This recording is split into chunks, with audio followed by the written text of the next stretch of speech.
Day 1 in Hyderabad. आणि हो, एक गोष्ट सांगायला विसरलेच, आम्ही प्रकाशला पुण्याला सोडून आलो होतो. So this trip was all about me, snowy, दादा, वहिनी अँड अर्जुन. 1 तास मेट्रोनी प्रवास केल्यानंतर फायनली हॉटेलमध्ये चेक इन केलं. ही दोघंही बाटबला बघून खूप खुश झाले होते. आणि हो, स्नोईच्या आंघोळीसाठी मी यूज करते लव्हलॅबचं मॉइश्चरायझिंग बेबी बाथिंग बार, ज्यामध्ये आहे शिया बटर, ॲव्होकाडो, ऑलिव्ह ऑइल आणि ओटमील. याचं पीएच लेवल 5.5 असल्यामुळे स्किनसाठी खूप जेंटल आहे. आणि हे साबण डर्मटॉलॉजिकली टेस्टेड सुद्धा आहे अँड इट इज पॅराबेन फ्री. या पॅक ऑफ 3 सोबत एक सोप ट्रे इन्क्लुडेड आहे. या व्हिडिओमध्ये प्रोडक्ट टॅग केलेला आहे, तर नक्की वापरून बघा. मग आम्ही सगळ्यांनी आराम केला, लंच केलं आणि मग निघालो आम्ही हैदराबाद एक्सप्लोर करायला. वेदर अप्रतिम होता. आम्ही छान रेडी झालो आणि परत मेट्रोमध्ये बसून आम्ही निघालो आमच्या फर्स्ट डेस्टिनेशन कडे. ते होतं चारमिनार, जे खूप सुंदर होतं. आणि दुपार असल्यामुळे स्नोई झोपून गेली. अर्जुन आणि वहिनी चारमिनारच्या वर गेले होते. तोपर्यंत मी आणि दादानी हे बदाम ड्रिंक एन्जॉय केलं आणि सगळ्यात पहिले गेलो कृष्णा पर्ल्सला पर्ल्स शॉपिंग करायला. मी आणि वहिनीनी हा एक सेट घेतला आणि त्यानंतर चारमिनारच्या जवळच खूप मोठं, म्हणजे खूप जास्त मोठं बांगड्यांचं मार्केट आहे.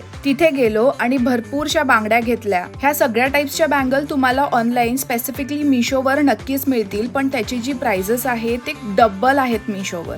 स्नोईसाठी पण क्यूटशा बांगड्या घेतल्या आणि 15 ऑगस्टच्या निमित्ताने चारमिनार खूप छान सजवलेला होता. भरपूरसा फोटोशूट केला आणि हैदराबादचं खतरनाक ट्रॅफिक पार करत करत आम्ही पोहोचलो आमच्या फर्स्ट डिनर लोकेशनला. डेझर्टमध्ये आम्ही मागवलं होतं कुर्बानी का मीठा आणि it was testing exactly like jam. अशा प्रकारे आमचा डे 1चा एंड झाला. भेटूया पुढच्या मिनी व्लॉग मध्ये.